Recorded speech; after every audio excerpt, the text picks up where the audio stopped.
નિહાળી રહ્યા છો જેસીજે ન્યૂઝ। જામનગર અને જિલ્લાભરમાં બનેલી ઘટનાઓ સમાચારના રૂપમાં। સમાચાર શરૂ કરતા પહેલા જોઈ લે આજના મુખ્ય સમાચાર।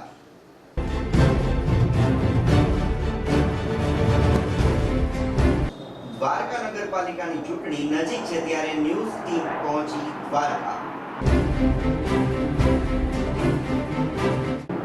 રાજકોટમાં શ્રી વેલના સમૂહ લગ્નોત્સવમાં ચંદન જેવી ખુશ્બુ પ્રસરાવતા દાનવીરો અને આભૂષણો જેવા આશીષની વર્ષા।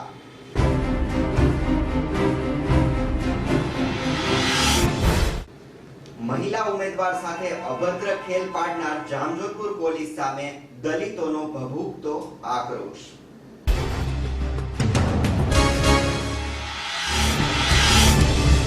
દ્વારકા નગરપાલિકાની ટર્મ ટૂંક સમયમાં પૂર્ણ થનાર હોય, નગરપાલિકાની સામાન્ય ચૂંટણીઓ ટૂંક સમયમાં જાહેરાત થનાર હોય, પ્રમુખ શ્રી નીલાબેન ઉપાધ્યાય તેમજ વિરોધ પક્ષના કોર્પોરેટર તથા સ્થાનિક લોકો સાથે ન્યૂઝ ટીમે ચર્ચા કરી હતી। તો આ વિરોધ પક્ષ દ્વારા ભાજપ પર ભેદભાવની નીતિ રખાતી હોવાના આક્ષેપ પણ કરવામાં આવ્યા હતા। તો અનેક લોકોના સવાલોના જવાબ મેળવવાનો પ્રયાસ ન્યૂઝ ટીમ દ્વારા કરવામાં આવ્યો હતો। જનતા સાથે સીધા સંવાદમાં નાગરિકો અને નાગરિકોના વિકાસની સાથે બીજી પણ પાયાની જરૂરિયાતો પર ચર્ચા કરી હતી, જેમાં આમ જનતાએ સફાઈ પર હજુ વધુ ભાર મૂકવાની વાત કરી હતી। લોકોના વિસ્તારમાં ગંદકી સ્પષ્ટ દેખાતી નજરે ચડતા કાયમી ઉકેલ આવે તેવી માંગ પણ કરવામાં આવી હતી। તમામ લોકો સાથે ચર્ચા કરતા ન્યૂઝ ટીમે દ્વારકાની ફરી સાચી હકીકતોનો પ્રયાસ પણ કર્યો હતો। હું મધુબેન બારુ, દ્વારકા નગરપાલિકા વિપક્ષના નેતા ચૂંટાયેલા સદસ્ય છું અપક્ષમાં। અને દ્વારકાની એટલી બધી સમસ્યા છે, રોડ, રસ્તા, પાણી, સફાઈ, સ્ટ્રીટ લાઇટ, એટલી ભયંકર પરિસ્થિતિ દ્વારકાની છે। અવારનવાર રજૂઆત કરવા છતાંય કોઈ સત્તાધીશ અધિકારીઓ કોઈ ધ્યાન આપતા નથી। એ અમે અપક્ષમાં છે, અહીંયા વિપક્ષમાં, એટલે અમારું કોઈ ધ્યાન લેતા નથી। અને રોડ રસ્તા અત્યારે બન્યા છે એમાં આટલો ભ્રષ્ટાચાર ચાલ્યો છે કે વેપારી મંડળોની પણ લેખિતમાં ફરિયાદ આપેલી છે, છતાંય કોઈ ધ્યાને લેતું નથી। પ્રજાની પણ લેખિતમાં ફરિયાદ આપેલી છે, તોય પણ કોઈ ધ્યાને લેતું નથી। એટલો ભ્રષ્ટાચાર થઈ રહ્યો છે કે એની કોઈ સીમા નથી। અને સફાઈનું તો બિલકુલ શૂન્ય જ છે દ્વારકાની અંદર। સફાઈ તો બિલકુલ ખાલી નામની જ બતાવેલી છે। લાગતા વળગતાઓની સફાઈ કરવાની હોય તો રાત્રે પાલિકાના માણસોને મોકલીને લાગતા વળગતાઓની સફાઈ કરાવી દઈએ છે। અને સ્ટ્રીટ લાઇટમાં 10 વખત આપણે કમ્પ્લેન લખાવીએ તો એક વખતે સ્ટ્રીટ લાઇટ રિપેર થતી નથી અત્યારે। અને સ્ટ્રીટ લાઇટમાં એટલો ભ્રષ્ટાચાર છે કે એની કોઈ સીમા નથી। એના બિલ પણ અમુક તો બાકી છે। જે મેન માણસો હતા એને પૈસા મળી ગયા છે, લઈ લીધા છે, અને બાકીના બિલ હજી ચૂકવવાના બાકી છે। મને પણ એવું લાગે છે કે રિકવરી પાછી આવે એમ છે। મારું નામ સુમણિયા દેવાભા બબાભા, હું દ્વારકા નગરપાલિકાનો સદસ્ય છું। અને અહીં અમારે અહીંયા વિકાસના કામ લગભગ 80% જેવા તો પૂરા થવામાં આવ્યા છે। ટૂંકમાં કહેતા કે મેઇન સિટીકલી એરિયાના જે રોડ છે એમાં લગભગ 80% કામ પૂરું થઈ ગયું છે। હવે અંડરગ્રાઉન્ડિંગ અત્યારે વાયરિંગનું કામ ચાલુ છે। જેમ જેમ વાયરિંગનું કામ જીબી પૂરું કરતી આવે એમ પાછળ અમે રોડ રસ્તા પણ લેતા આવીએ છીએ। એટલે લગભગ 6 થી 8 મહિનાની અંદર અમે લગભગ ટોટલ કામ પૂરા કરી લેશું। બાકી અત્યારના અહીં કોઈ બીજી મોટી કોઈ સમસ્યા છે નહીં। અને બહારી વિસ્તાર જે દર વર્ષે એરિયો વધતો હોય તો એમાં સમજી લો કે પાણીની લાઈનો હોય નહીં, રસ્તા હોય નહીં, પણ એ પણ ડેવલપ કરવા માટે અમે પૂરેપૂરું ધ્યાન આપીએ છીએ। મારું નામ રાજાબા હેબાબા સુમણિયા, હું અહીંયાનો દ્વારકાનો રહીશ છું। અત્યારે મારી એ નમ્ર વિનંતી છે કે અત્યારે અમારે પાણી અને જે રોડ રસ્તા અમારી જે નીચાણવાળા વિસ્તારમાં છે એ થોડીક અમારી એની હલ થયો નથી।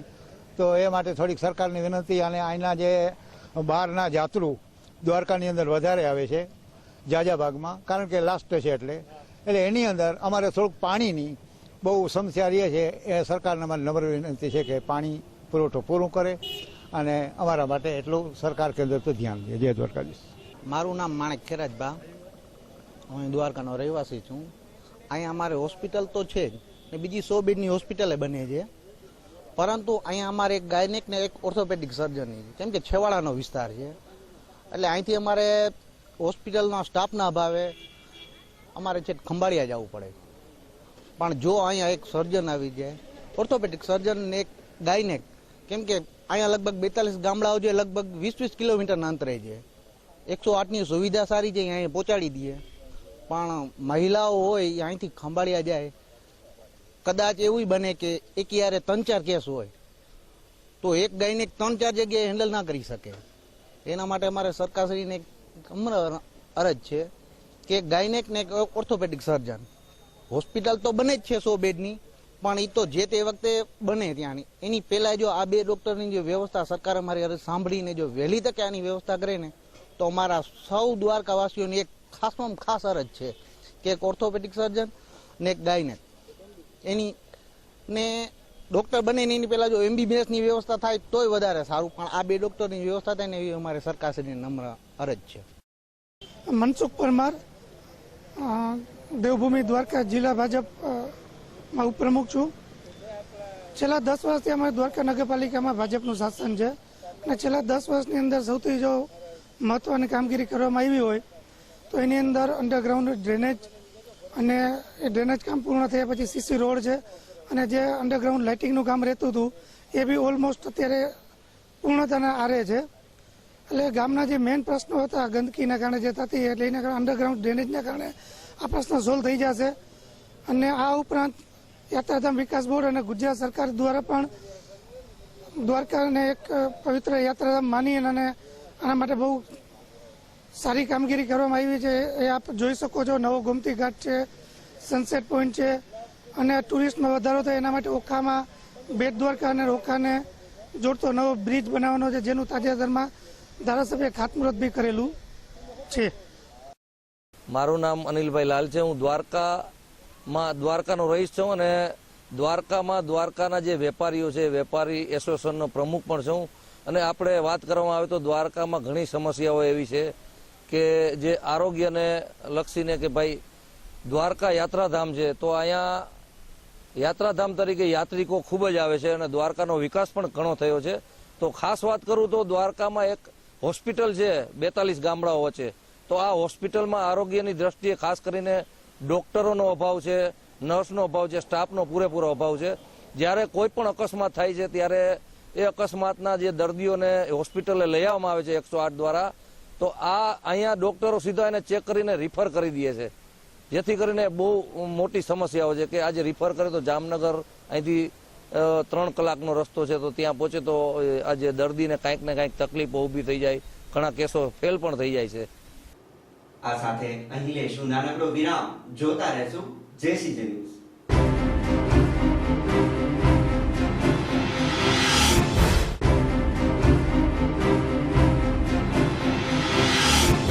વિરામ બાદ આપ સર્વ દર્શકોનું JCJ ન્યૂઝમાં ફરીથી સ્વાગત છે. હવે જોઈએ આગળના સમાચાર. રાજકોટમાં શ્રી વેલનાથ સમૂહ લગ્નોત્સવ સમિતિ દ્વારા યોજાયેલ 23મા સમૂહ લગ્નોત્સવમાં 18 નવદંપતીઓએ પ્રભુતામાં પગલા પાડ્યા.